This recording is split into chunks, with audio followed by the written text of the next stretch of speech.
반갑습니다. 제가 목사님께서 이제 지난주에 병원 입원하시고 또 시술하시고 그랬는데 제가 이렇게 안부도 묻지 못하고 제가 원래 이렇게 무심한 사람입니다. 제가 지난 수요일 날 인터넷으로 이제 우리 이갑 장로님 간증 말씀하시는 것을 잘 들었습니다.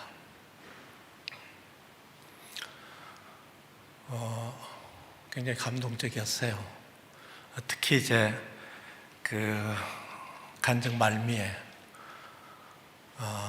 뒤돌아보니 은혜더라 그런 말씀이 깊이 와서 화살처럼 마음에 박혔습니다. 우리 삶을 뒤돌아보니 은혜더라 하는 그런 신앙 고백이 우리 믿는 우리 크리스찬의 그런 진정한 고백이지 않을까 이런 생각을 했습니다. 장로님 존경합니다. 저는 제가 일생 동안 먹어본 음료 중에서 가장 맛있는 음료가 우리 장로님이 만든 식혜라고 생각합니다. 그래서 장로님을 보면은 언제나 또 식혜를 언제 가져오시려나 이런 기대를 하게 됩니다. 오늘 이제 우리 이영화 권사님이 읽으신 마가복음 성경 말씀을 함께 생각하면서 수로보니게 여인의 마음, 그 마음은 어땠을까? 그리고 수로보니게 여인을 대하는 예수님의 마음은 또 어땠을까? 또 지금 우리의 마음은 어떤 마음을 가지고 살아야 될까? 이런 생각을 함께 나누고자 합니다. 저는 이제 말이 좀 어눌하고 또 나이 먹으니까 더욱 어눌해졌습니다. 그래서 이제 말씀을 전하는 것보다는 함께 이 본문의 말씀을 생각하면서 은혜를 나누는 시간을 가졌으면 좋겠다 이런 생각을 하게 됩니다. 먼저 이제 이 본문에 나와 있는 두로라는 지역이 있는데요. 이 지역에 대해서 한번 지도를 한번 보면서 말씀을 드리려고 합니다. 우리가 그냥 성경 말씀 읽으면은 두로, 시돈, 가버나움 이런 지명들이 나오는데 마치 우리가 이렇게 신화처럼 느껴지거든요. 그래서 제가 이제 구글에서 지도를 한번 찾아봤습니다. 이 지도를 보면서 말씀을 생각하면 훨씬 더 가깝게 역사적인 예수님을 만날 수가 있습니다.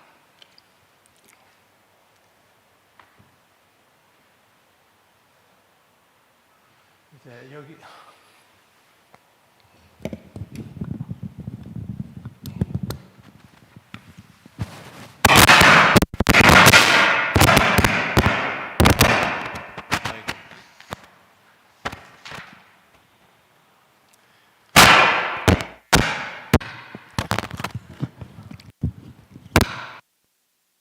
천둥 치는 소리가 나네요. 여기가 이제 갈릴리 바다입니다. 그래서 이제 여기 이 정도가 이제 가버나움이 있고요. 그다음에 예수님이 자란 나사렛이 있고, 그리고 바로 이 옆에가 이제 세포리스라는 찌푸리라고도 하는 갈릴리 수도가 있습니다. 그래서 이제 나사렛 예수님은 이 세포리스 갈릴리 수도에서 주로 이제 아버지 목수와 함께 일을 하셨다고 역사가들이 이야기를 합니다. 그 다음에 이제 우리가 두로라는 곳이 어디냐 그러면은 이 티네라는 곳입니다. 티레. 영어 성경은 티레라고 되어 있는데요. 이제 우리 번역할 때 두로 이렇게 되어 있습니다. 그리고 이제 티레 위에는 이제 시돈이라는 지역이 있습니다. 그래서 이 티로와 그 두로와 시돈은 고대 도시 왕국이었습니다. 그래서 이제 두로 뭐 왕 이런 말이 성경에 나오는데요. 그래서 이제 그 도시 왕국이었다, 그렇게 생각하시면 되겠습니다. 이 두로는 지중해 변에 있는, 이제 바다가 이제 지중해인데요. 이 지중해 변에 있는 그 항구 도시이고 또 경제적으로도 굉장히 풍요로운 그런 도시입니다.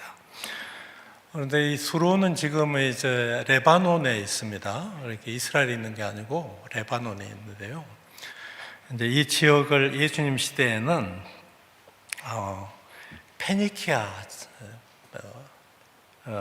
페니키아 지역이다, 이렇게 이야기를 했습니다. 그래서 여기는 주로 이제 그 바알 신을 섬기고 또 아세라 신을 섬기는 그러한 곳입니다.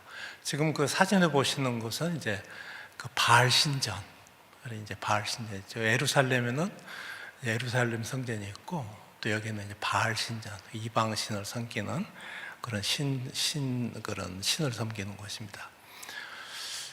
그래서 이제 예수님께서 이 두로에 이제 쉬시러 이렇게 가셨는데요. 우리가 이 두로 하면은 두로 세겔이란 것이 있어요. 이렇게 돈. 두로에서 이제 주조를 은화를 주조했는데 그걸 이제 두로 세겔이라고 그렇게 말합니다. 그래서 이제 1세겔이면 14.2g 정도 된다고 그래요. 그래서 이제 그 시대에 통용되는 그런 은화, 특히 성전에서 통용되는 은화는 두로 세겔을 썼습니다. 그런데 이 두로 세겔은 그 전면에 이렇게 우리가 동전을 보면 이렇게 무슨 우리 100원짜리 동전 보면 누굽니까? 이순신 장군입니까? 이렇게 그런 상이 있죠. 근데 그 두로 세겔의 동전에는 그 바알 신의 아들, 아들 신이 새겨져 있습니다. 근데 이제 그러니까 이제 헤라클레스, 로마로 말하면은 그런 이제 신상이 새겨져 있는데요. 이스라엘 사람들은 이제 남자가 20살이 넘으면은 매년 그 반세겔의 성전세를 내야 했습니다. 그래서 예수님도 이제 성전세를 내셨어요.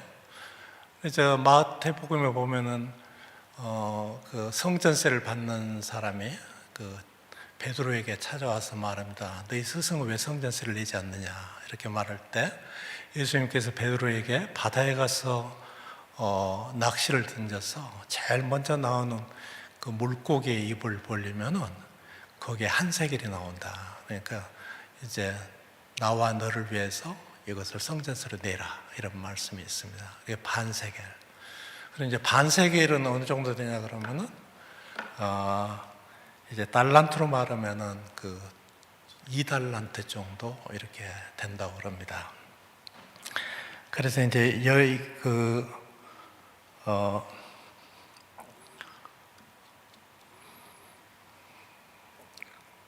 거기는 이제 유태에는 이제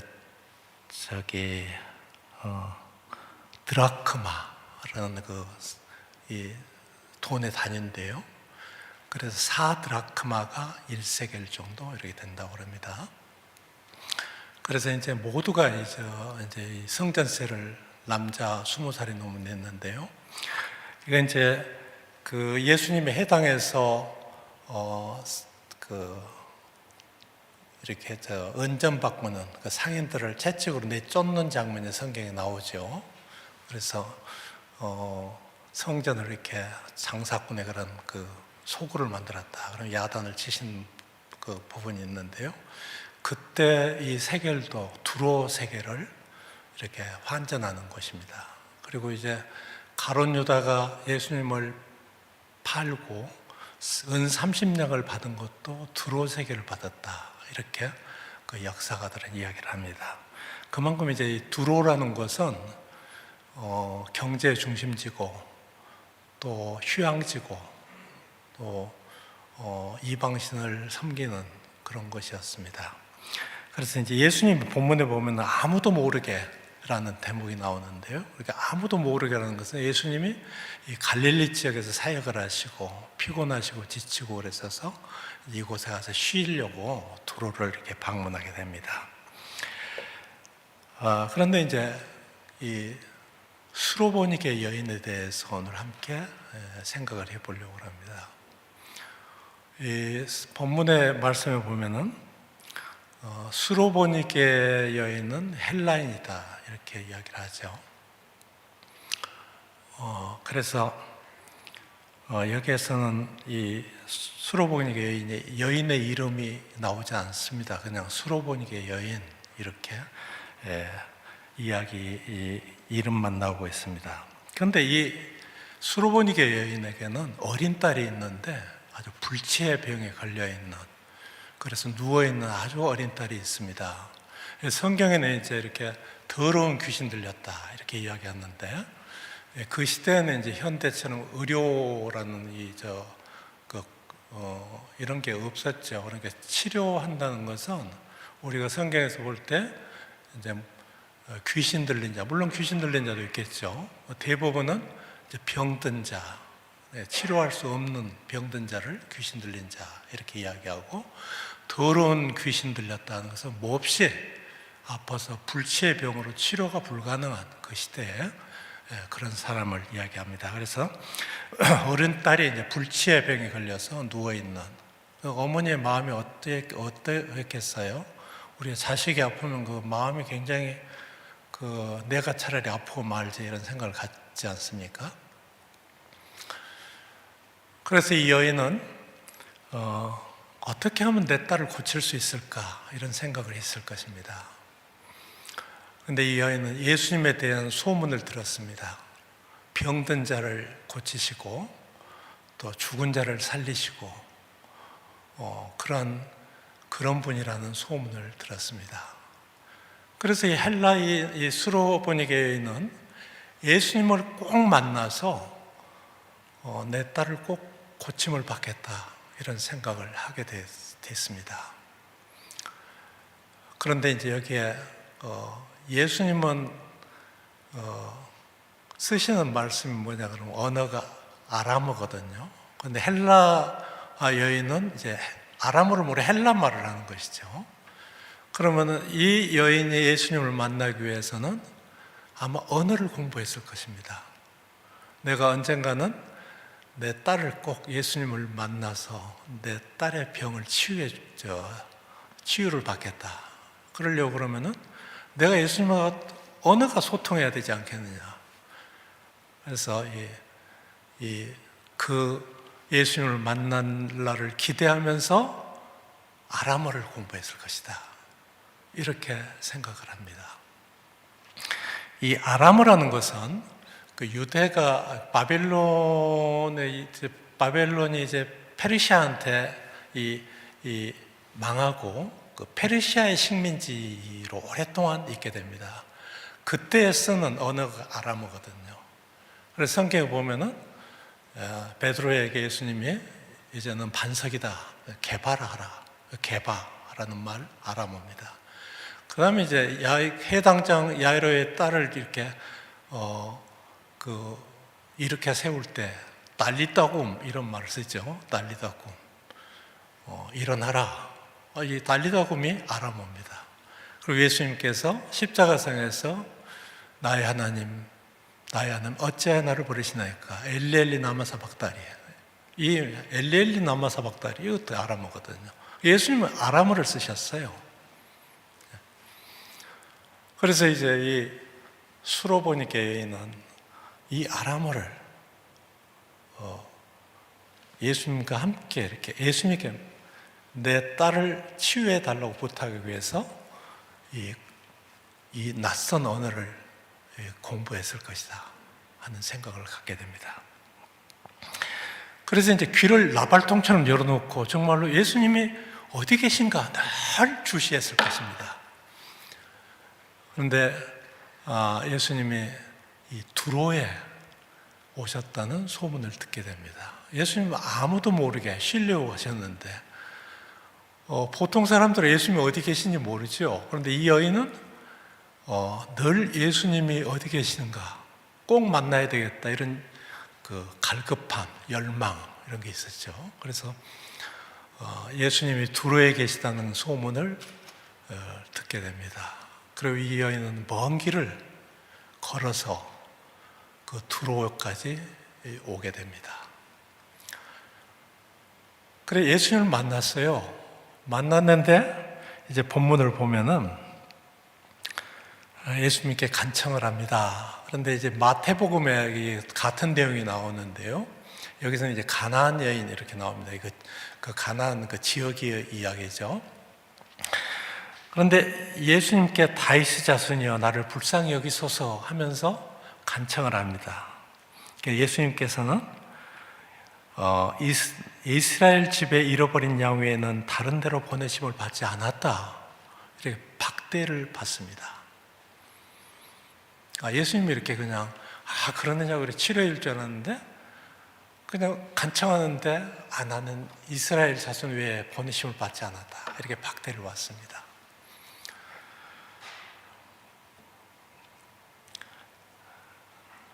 그런데 이제 그 여인은 간곡하게 청을 하죠. 그런데 이제 예수님이 본문에 보면 자녀의 떡을 개들에게 던지기 마땅치 않다 이렇게 이야기하는 거거든요. 그러니까 이제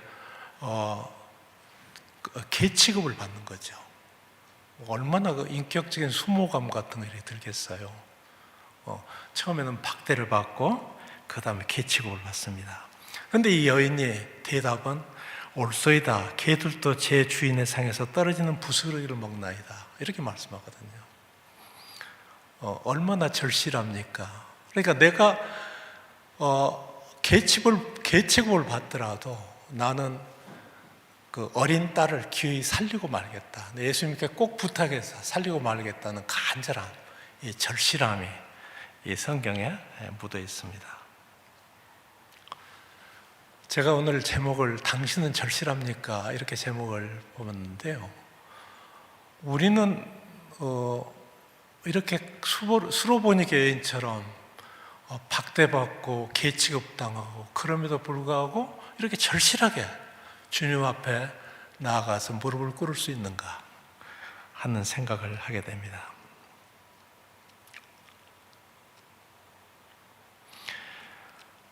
이제 예수님의 마음에 대해서 한번 함께 생각해 보고자 합니다. 예수님은 자신에게 찾아오는 사람이 얼마나 소중한가 하는 것을 알고 있었습니다.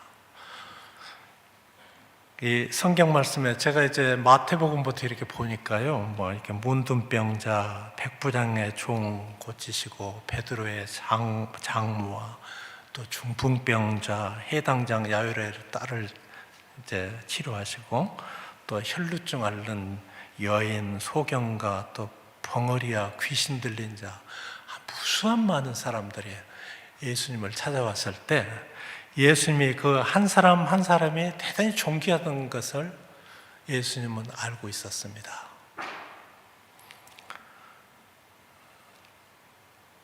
예수님은 어떠한 사람도 이렇게 내치지 않으셨어요. 그 한 사람 한 사람이 존귀한 걸 알고 있었습니다. 이 수로보니 여인도 그렇게 간청했을 때 이제 가라, 내 딸이 나았다. 그래서 그 딸의 나음을 이렇게 그걸 간청해서 받거든요. 그래서 이제 모든 사람들이 예수님께 왔을 때 치유받는 그런 역사가 일어나는데요. 예수님의 마음은 사람이 온 천하를 얻고도 생명을 잃으면 무엇이 유익하겠느냐 이런 말씀에 이제 마태복음에 있죠. 그러니까 이제 그 한 사람이라는 것이 얼마나 소중하다 하는 것을 알 수가 있습니다. 예수님은 이제 이 생명운동, 천국운동을 펼치면서 이 세상의 모든 생명에 대해서 그 소중함, 귀함 이런 것을 아시고 그 생명을 살리시는 그런 운동을 펼쳤습니다.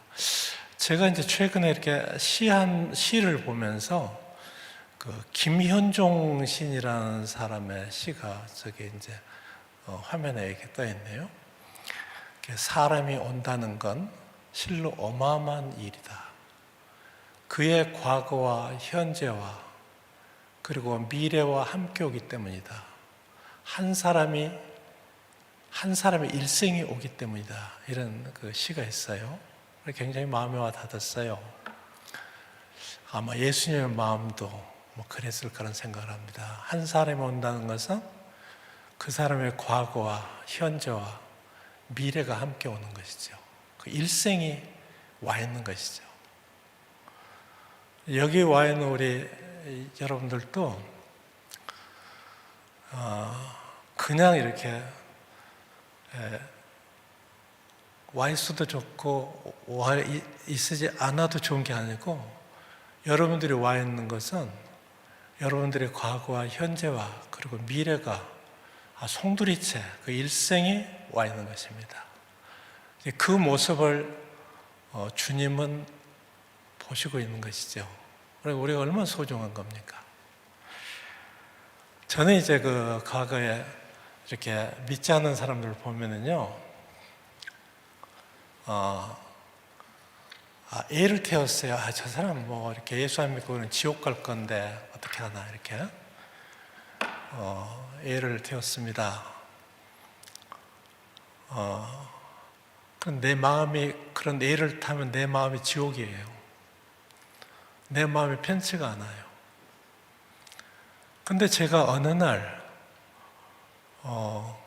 이제 좀 철이 들고 그 사람을 바라보면서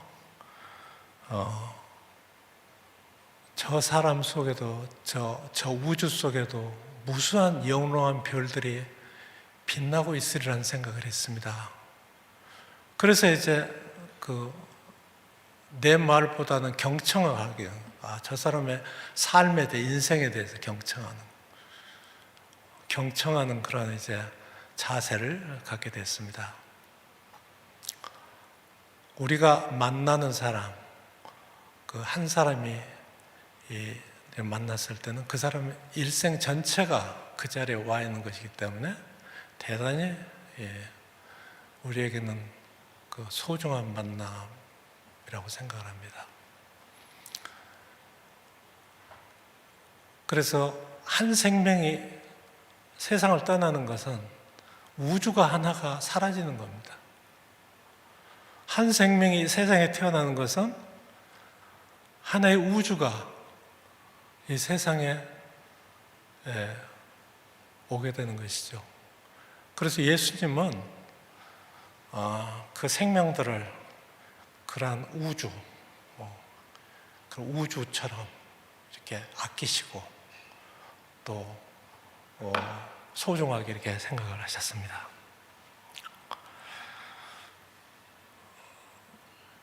이제 오늘 제가 이제 이렇게 말씀을 드려도 다 잊어버려도 괜찮은데, 그 한 사람이 오는 것은 그 사람의 일생이 내 앞에 와 있는 것이라고 생각한다면은 이렇게 굉장히 반갑죠. 근데 우리는 살면서 어떤 자세를 취하냐 그러면은 항상 내 중심이죠.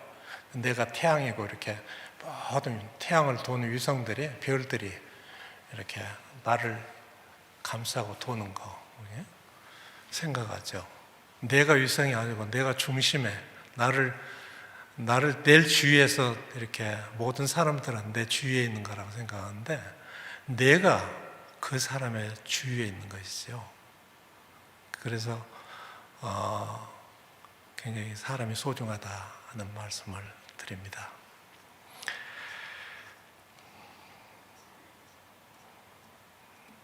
이제 그럼 우리는 어떤 마음을 가져야 되는가에 대해서 마지막으로 생각해 보도록 하겠습니다.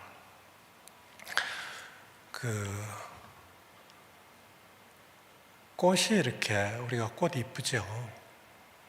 그런데 그 꽃 한 송이를 피우기 위해서는 그 꽃은 죽을 힘을 다해서 꽃대를 밀어 올립니다.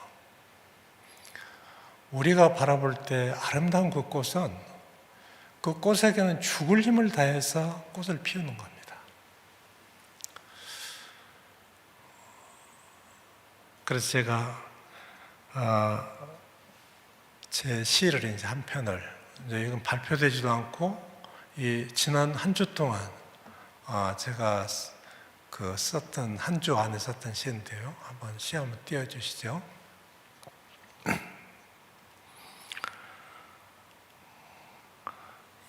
꽃이 아름다운 이유라는 시입니다.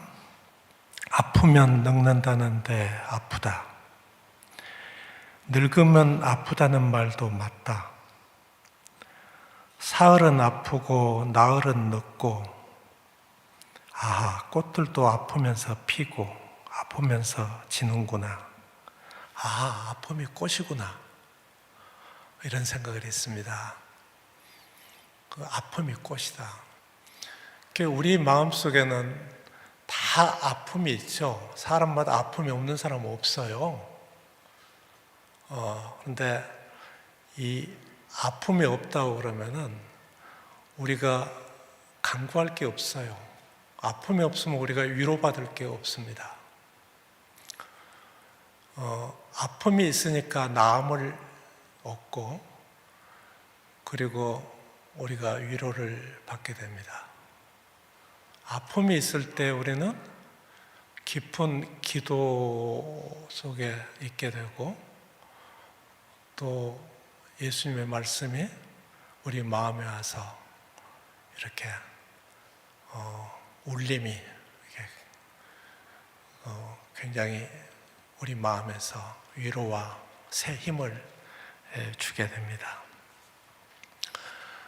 우리 산다는 것은 매일 이렇게 늙어가는 것이죠. 저도 이제 전에 이렇게 보면은 굉장히 준수했어요. 우리 김태근 집사님처럼 저렇게 잘생겼었어요. 이뻤어요. 근데 이제 세월이 가면서 늙는 것이죠. 우리는 모두가, 지금 여기 앉아있는 분들 모두가 다 늙는 것이죠. 늙는 것이 인생이에요. 근데 늙으면 곁에 남는 게 누가 남을까요? 친구가 곁에 있지 않습니다. 그리고 부모도, 또 처자식도 곁에 있지 않습니다. 곁에 오직 남아있는 것은 아픔이에요. 곁에 남아있는 건 병들고 쓸쓸하고 고독하고, 오직 나 혼자만이 감당해야 될 그 아픔이 곁에 남아 있습니다. 근데 그 아픔이 꽃이라고 생각한 적 없었죠. 그런데 가만히 생각하면은 그 꽃이, 한 송이 꽃을 이렇게 피우기 위해서 죽을 힘을 다해서 꽃대를 밀어 올리듯이 우리의 그 아픔이 우리를 이렇게 사람답게, 어른답게, 그 아픔이 나를 그리스도인답게 이렇게 만드는 것이죠. 그래서 성경 말씀이 있죠. 그 애통하는 자가 복이 있다, 위로를 받는다, 이렇게 말씀하지 않습니까? 그래서 여러분들에게 그런 아픔이 다 있는데 그 아픔이 없는 분 없죠. 그 아픔이 내게는 꽃이다, 이런 말씀도 잊지 않았으면 좋겠습니다. 그 어느 시인의, 그 노 시인의 아주 짧은 시가 있어요. 내려갈 때 보았네, 올라갈 때 보지 못한 그 꽃이라는 거죠. 우리가 막 잘 될 때, 막 올라갈 때, 명예를 얻고 돈을 벌고 막 남이 볼 때 성공했다 할 때, 우리는 나를 볼 수가 없어요. 그리고 다른 사람도 보이지가 않는 것이죠. 그런데 내가 병들고 인생에서 내리막길을 걸어갈 때 비로소 이제 세상이 보이는 거예요. 비로소 내 자신이 보이는 것이죠. 그래서 여러분들도 이렇게 아픔, 그리고 수로보인 여인처럼 그 절실함, 그 아픔의 절실함이 그리스도께 와서 주님께 나를 맡기고 위로받고 치유받고. 그래서 2000년 전에 수로보니게 여인은 곧 나의 모습이죠. 그러니까 그 2000년 전에 그냥 있었던 그게 끝나지 않고 그 수로보니게 여인의 그런 절실함, 그런 박대받고 개취급당하고 막 냉대받아도 그래도 올소이다. 주님 앞에 이렇게 나오는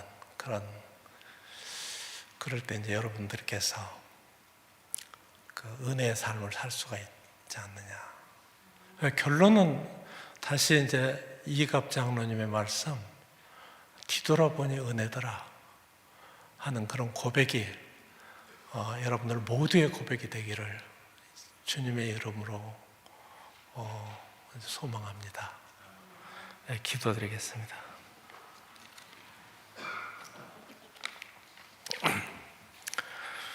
하나님, 고맙습니다. 저는 사실 무슨 말씀을 드려야 될지 답답했습니다.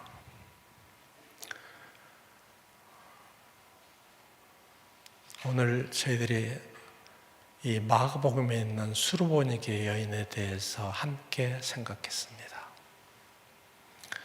우리 마음에도 이런 절실한 이런 마음을 주시고,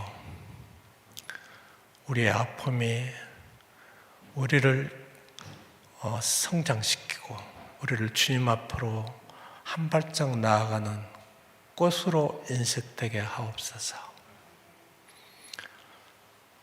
오늘 어눌하게 말씀을 드렸지만은 주님께서 역사하셔서 우리 마음속에 위로가 되고 새 힘이 되기를 원합니다.